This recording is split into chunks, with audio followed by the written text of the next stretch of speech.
Salut tout le monde. Le service d'analyse est en ligne système.guru.market.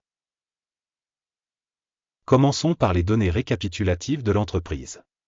Un peu plus loin, nous examinerons chaque paramètre plus en détail. Si nécessaire, vous pouvez le mettre en pause. Vous pouvez regarder en détail chaque paramètre de l'entreprise en question. Nous examinerons avec vous les indicateurs de performance actuels de l'entreprise. PureCycle Technologies, ticker, PCT. Cette évaluation est basée sur des données en date du 29 mai 2025. Par classification Guru Market Entreprise PureCycle Technologies appartient à la sous-catégorie Chemisterie, 71 entreprises participent à l'évaluation, c'est très représentatif. Recherchez des solutions sur les commandes à la fin de la vidéo. Le résultat global pour l'entreprise en question est moins 8,5 sur 10 points. Le résultat moyen pour la sous-catégorie est 1,8 points. Si vous regardez de manière plus large, au sein du marché boursier dans son ensemble, on peut voir que le résultat moyen pour l'ensemble du marché boursier est de 1,9 points. Contre une note négative, 8,5 points pour l'entreprise PureCycle Technologies Inc. Comparez l'évolution du prix des actions d'une société PureCycle Technologies Inc. et actions de sous-catégorie. Nous verrons qu'au cours des 12 derniers mois, les stocks PureCycle Technologies Inc. a montré un changement de 100,1%. Contre des variations de prix dans la sous-catégorie moins 3,1%. Capitalisation boursière de l'entreprise PureCycle Technologies évaluée à 1,84 milliard de dollars. Avec une capitalisation boursière de 574 milliards de dollars, la sous-catégorie vaut 1,5 milliard de dollars. La valeur comptable de la société est estimée à 0,23 milliard de dollars. Et la capitalisation de la sous-catégorie est de 235 milliards de dollars. Après avoir comparé les parts de marché boursier et la capitalisation du bilan, nous constatons ce qui suit. Part occupée PureCycle Technologies dans la sous-catégorie en cas d'évaluation de la capitalisation boursière est de 0,32%. La capitalisation de la valeur comptable est de 0,099%. Évaluation de la part de marché de l'entreprise et de la valeur comptable de la sous-catégorie, mauvais, moins 1 point.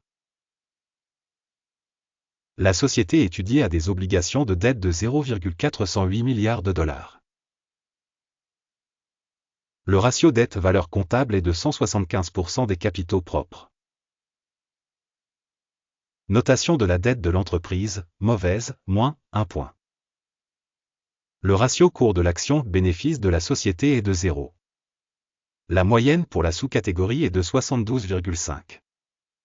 Évaluation du ratio cours de l'action bénéfice de l'entreprise par rapport aux organisations de la sous-catégorie, très mauvais, moins 2 points. Le bénéfice des 12 derniers mois était de moins 195 millions de dollars. Les bénéfices futurs pour les 12 prochains mois sont inconnus. Évaluation des indicateurs de profit futur attendus par rapport à la sous-catégorie, mauvais, moins 1 point.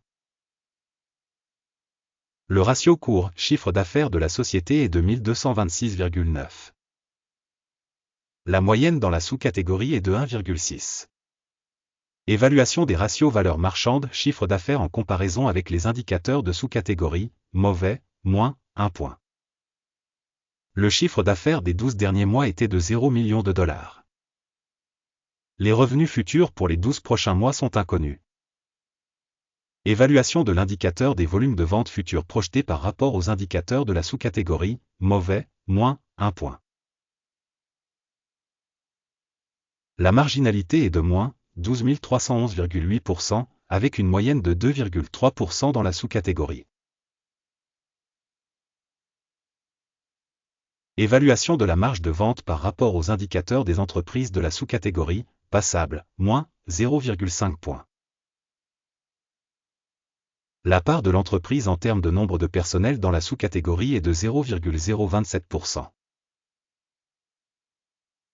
ce qui représente 1085% de moins que la part de capitalisation boursière. Le montant du capital par employé de l'organisation est égal à 11 722 000 $. Tandis que dans la sous-catégorie il y a 989 000 $. Évaluation du capital de marché de l'entreprise par employé en comparaison avec les indicateurs des entreprises de la sous-catégorie, passable, 0 points. Le montant du bénéfice par employé est de moins 1240,1 000 $. Moyenne de la sous-catégorie, 13,7 milliers de $. Évaluation du bénéfice par employé en comparaison avec les indicateurs des entreprises de la sous-catégorie, tollé, moins 0,5 points.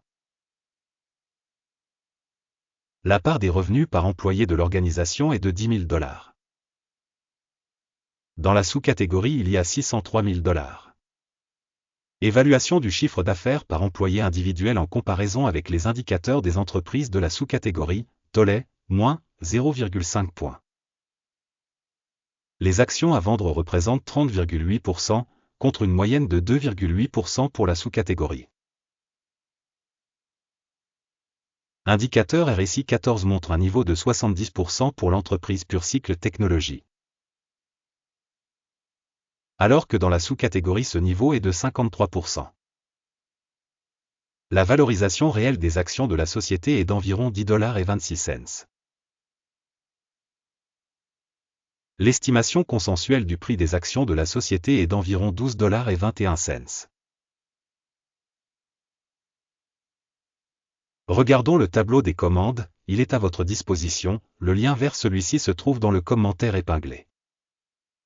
Le tableau des commandes contient absolument toutes les décisions prises cette saison par le système d'information et de référence d'évaluation des stocks Guru Market. L'accès au tableau des commandes est libre et gratuit, lien dans le commentaire épinglé. En raison de l'évaluation des titres de la société PureCycle Technologies Inc. Système d'information Guru Market, une décision a été prise. Ouvrir un ordre de vente à 10,25 $. La commande a été ouverte en raison du fait que la société a une note assez basse. L'évaluation de l'organisation a été réalisée sur la base des critères d'évaluation, l'indice d'Akim. Le take profit est fixé à 7,7. Le stop loss est fixé à 12,8. Au cas où l'ordre n'est pas clôturé par un take profit ou un stop loss. Puis l'accord est automatiquement conclu à la fin de la séance de négociation le 28 juin 2025. Ou le dernier jour ouvrable avant la date indiquée. Téléscripteur, ASIX, est la principale transaction d'achat.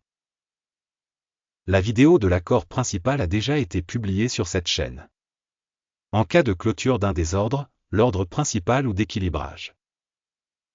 L'ordre inverse est fixé au dernier prix.